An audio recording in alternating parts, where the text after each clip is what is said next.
Assalamualaikum warahmatullahi wabarakatuh. Bismillah walhamdulillah wassalatu wassalamu ala rasulillah amma ba'du.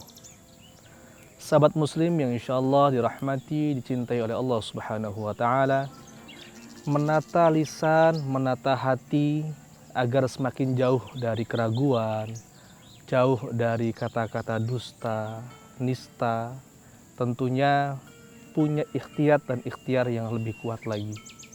Dengan ibadah puasa, kita mencoba meneguhkan hati kita bahwa apapun yang kita lakukan, apapun yang kita rasakan, Allah subhanahu wa ta'ala memahami, mengetahui yang ada dalam diri kita. Saat ini kita alhamdulillah diberikan oleh Allah subhanahu wa ta'ala tutupan yang bisa menutupi segala aib kecacatan yang ada dalam diri kita. Allah As-Sattar, maha menutupi segala kecacatan, aib yang ada dalam diri kita. Sehingga yang kita tertampak oleh orang lain adalah wajah-wajah atau casing-casing kita yang mungkin bisa jadi orang melihatnya baik. Tapi hati tentu hanya Allah yang tahu. Buruknya hati kita, baiknya hati kita, hanya Allah subhanahu wa ta'ala yang tahu. Maka cucu Rasulullah Shallallahu Alaihi Wasallam pernah mengingatkan kepada kita dalam sebuah hadis Nabi yang diriwayatkan oleh At-Tirmidzi bahwa Muhammad Al-Hasan, cucu baginda Nabi yang Rasulullah sayangi, pernah bahwa aku, kata Muhammad Al-Hasan, ingat apa yang disampaikan oleh Rasulullah Shallallahu Alaihi Wasallam, da'ma yaribuka ila ma la yaribuk. Jauhilah dari sesuatu yang menjadikan engkau tuh ragu kepada sesuatu yang tidak meragukanmu. Hadis riwayat At-Tirmidzi. Ada satu kisah seorang sufi yang juga dekat dengan Allah Subhanahu wa taala, Ibrahim bin Adham. Ketika beliau di kota Madinah dan ingin melanjutkan perjalanan menuju Al-Masjid Al-Aqsa yang ada di Palestina, beliau menemui seseorang yang menjual kurma di samping Masjid Al-Madinah Al-Munawwarah. Ketika kurma ditimbang oleh penjual, ada 1-2 butir kurma yang jatuh. Tiba-tiba, tanpa ada keraguan, 1-2 butir kurma yang jatuh tadi dimakan oleh Ibrahim bin Adham. Walaupun dia dalam hati ketika makan masih ragu, ini halal atau tidak. Dan kita diingatkan oleh Rasulullah Shallallahu Alaihi Wasallam, al halalu bayyinun wal haramu bayyinun wa bainahuma mushtabihat. Yang halal itu jelas, yang haram itu jelas. Di antara keduanya itu adalah hal yang syubhat. Ibrahim bin Adham lantas setelah membeli kurma, beliau melanjutkan perjalanan menuju Al-Aqsa yang ada di Palestina, kurang lebih 40 hari 40 malam.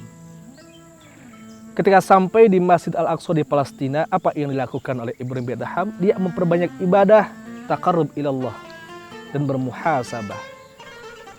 Bukanlah ketenangan yang dia dapatkan, bukanlah keberkahan yang dia dapatkan, tetapi kegelisahan menyelimuti Ibrahim bin Adham, di mana siang malam dia berdoa, memuja Allah Subhanahu wa taala. Akhirnya dia mendengar ketika tidurnya, "Hai Ibrahim bin Adham." Ada suara yang menyatakan kepada dia, sebesar apapun ibadah yang kau lakukan, sebanyak apapun ibadah yang engkau giatkan, ibadah itu sia-sia di mata Allah. Karena ada 1, 2, 3 butir kurma yang engkau makan dan engkau masih dalam keraguan atau apakah itu halal atau haram, engkau makan tanpa sehalal atau tanpa dibolehkannya oleh yang penjual tadi. Akhirnya Ibrahim bin Adham membaca istighfar berkali-kali. Dia memahami bahwa itu teguran dari Allah Subhanahu wa taala karena ada 1-2 butir kurma yang belum dihalalkan oleh penjual, dia makan dengan enaknya, padahal dengan 2-3 butir kurma yang dia makan tadi bukan yang halal, karena tidak ada kerelaan dari penjual, itu bisa memupus dan menutupi segala amal ibadah yang dia lakukan. Akhirnya Ibrahim bin Adham kembali ke kota Madinah. Dengan perjalanan yang cukup panjang 40 hari 40 malam, dia mencari mana pak penjual yang dulu yang pernah dia beli untuk minta kerelaan dan keridhaan dari orang itu. Akan tetapi Allah Subhanahu wa taala sedang menguji beliau. Si penjual sudah wafat sekian hari yang lalu. Akhirnya Ibrahim bin Adham agar amal ibadahnya diterima oleh Allah Subhanahu wa taala, dia cari siapa ahli warisnya.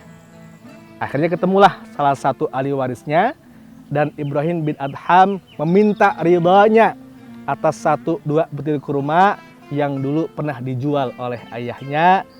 Tetapi apa yang disampaikan oleh anaknya? Syekh, saya menghalalkan apa yang kau makan, tetapi belum tentu 11 anak yang lain menghalalkan apa yang kau makan. Akhirnya berkelilinglah Ibrahim bin Adham mencari anak-anaknya dan minta semua keridhaannya atas 2-3 butir kurma yang dimakan oleh Ibrahim bin Adham. Dan barulah malamnya Allah Subhanahu wa taala mengingatkan kepada Ibrahim bin Adham melalui satu suara bahwa apa yang dia makan dengan penuh kehalalan, keridhaan dari orang lain, itu bisa melepaskan dosa-dosa yang telah dilakukan akan hak-hak adami atau hak orang lain. Akhirnya pesan ini mengingatkan kepada kita bahwa ibadah puasa ini ibadah yang ikhtiyat, kehati-hatian, melatih kita untuk mengambil mana yang halal, mana yang haram, melatih diri kita untuk mengucapkan mana yang jelek, mana yang buruk. Oleh karena itu, da'ma yaribuka ila ma la yaribuk. Jauhilah apa-apa yang menjadikan dirimu ragu kepada sesuatu yang meyakinkanmu. Demikian yang dapat saya sampaikan, semoga bermanfaat. Saya Ahmad Fauzi Qasim, Zakat Nesia Berkah untuk Indonesia. Assalamualaikum warahmatullahi wabarakatuh.